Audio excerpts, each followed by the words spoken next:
if there is somebody watching this video who's contemplating whether to come to the ACT Bootcamp for women in San Diego in August, well, why would you say, please come?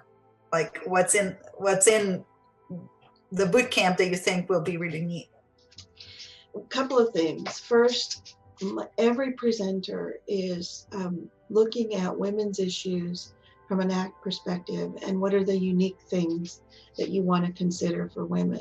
And I think that will be new for folks. We're going to, get people thinking about this other perspective and how to really consider women's issues when you're doing mental health treatment. What are the larger contexts that need to be considered? Not just how do I tackle the symptom or how do I do typical ACT.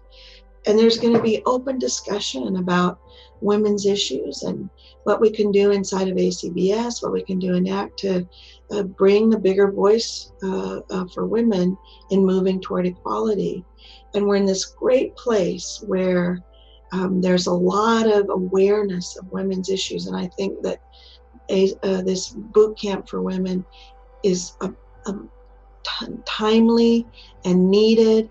And if this succeeds, I can see it growing and bringing in more women, different topics, and really making something useful for helping women who are struggling with trauma and harassment and violence and inequality and discrimination, all of those things that I think is part of our job as mental health providers to overcome.